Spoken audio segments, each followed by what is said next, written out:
Patrice Endres was a 38-year-old woman living in Cumming, Georgia, with her husband Rob and her 15-year-old son Pistol.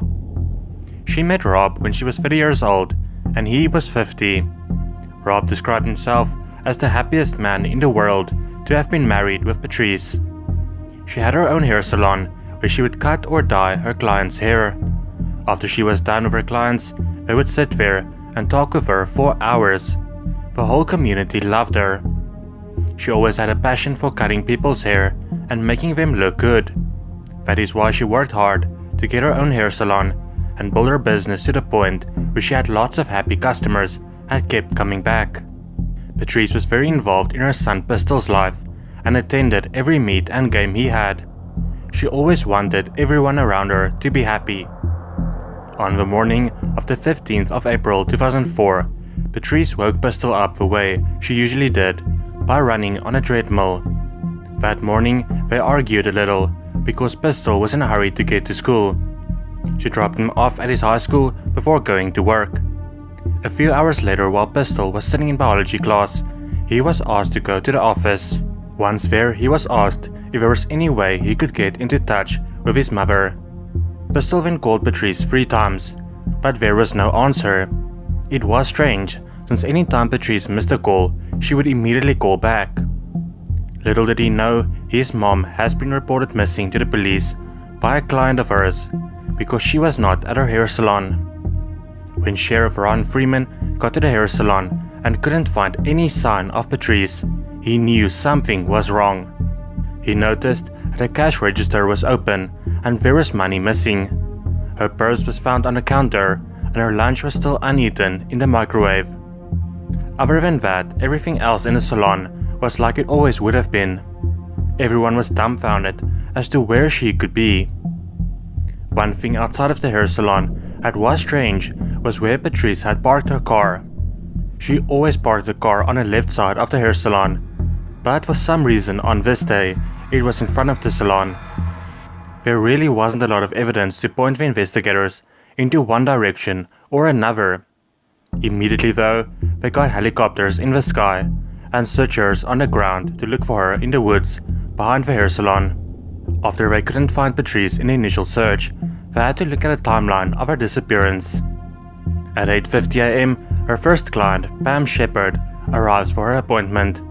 Pam told police that Patrice was distracted and not very attentive to her.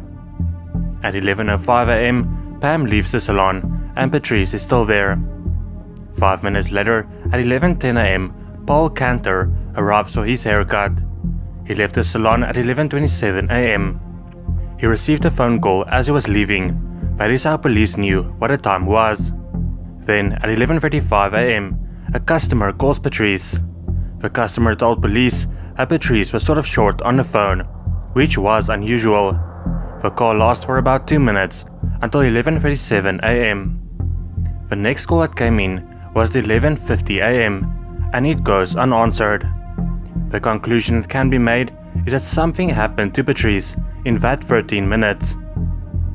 After having asked Pistol to try and get into contact with his mom to no avail, the police took him to Patrice's hair salon. Only then did they tell him that she was missing. Pistol was sure she would come back. She couldn't just be gone. Rob also later arrived at a hair salon. He was then informed that he would have to go to a station for some questioning. Rob claims since he has a degree in criminology, he wasn't surprised by this. He knew he would have to be questioned since he was Patrice's husband, and in some missing persons cases, it turns out that a spouse was responsible for the disappearance. It did not take long for the police to receive a possible lead. 2 eyewitnesses came forward and they both saw pretty much the same thing. Also important to note that the 2 witnesses did not know each other at all. At 11:45 a.m., Tammy Fincher noticed that Patrice's car was parked in front of the store while she drove past the hair salon. She also noticed a Chevy Lumina parked right next to it. The Chevy Lumina did have a Georgia license plate, according to her. The second witness had also drove past the hair salon, basically at the same time as Tammy, saw the same, but he believed it is a Ford Taurus or possibly a Malibu. Tammy Fincher saw two women standing in front of the car, one of them being really tall. A second witness, however, believes that a tall woman is actually a man with long hair. Since these two witnesses saw basically the same thing and they are totally independent of each other, the police saw them as being credible. After searching through the woods for Patrice for hours, young Pistol went back home. The next day he learned that Rob changed the locks of the house. Rob didn't allow Pistol to come back in at all. Pistol was 8 years old when Rob and Patrice got married on the 2nd of March 1997. Rob and Pistol never liked each other. Pistol remembers that in the first year, Rob was really nice and tried to be a stepfather. It didn't last long, however, and Rob totally changed his attitude towards Pistol. Rob would walk past his room and just say really crude stuff. This went on for years. Many of Patrice's friends describe Rob as being very jealous. Rob was especially jealous when Pistol got attention from Patrice. He wanted her all to himself. In the Unsolved Mysteries episode of Patrice's case, Pistol said as she talked about divorcing Rob a couple of weeks before her disappearance. Rob, on the other hand, denied this and said things were going very well from his point of view. After Rob changed the locks and Pistol couldn't get in, he had to go live with his father on a farm. As you can imagine, this was a really hard time in Pistol's life. His mom was gone, his stepdad kicked him out, and his father had crippling depression. As time went on, Pistol got more and more anxious about Patrice still being gone. Initially he believed that she maybe went elsewhere to start a new life for them, away from Rob, and that she would be coming to pick him up anytime. Every single night, Patrice's father sat on his couch, looking out a window, just waiting for her to return.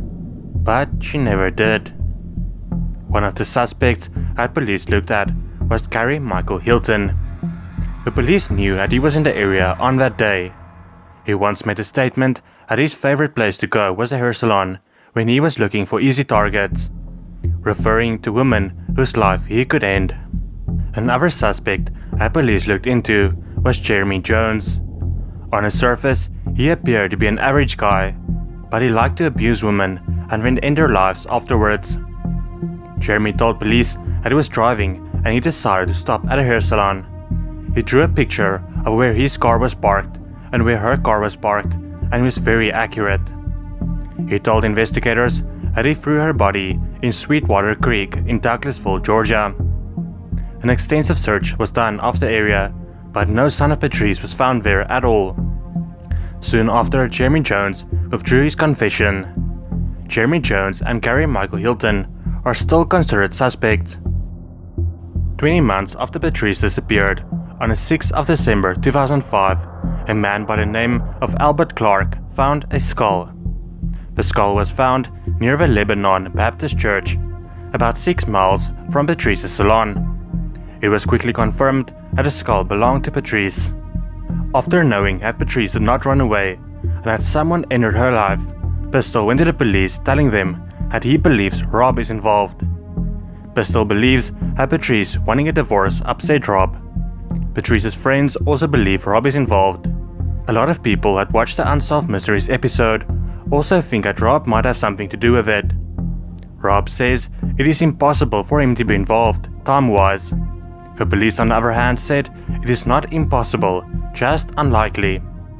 Something that Rob did after seeing her remains in the funeral home was that he moved all of her bones around so that it could sort of resemble a body. He also showed everyone her ashes and talked about how he would sleep next to it every evening. Despite being a weirdo, the police could never find anything that would lead them to believe Rob was involved.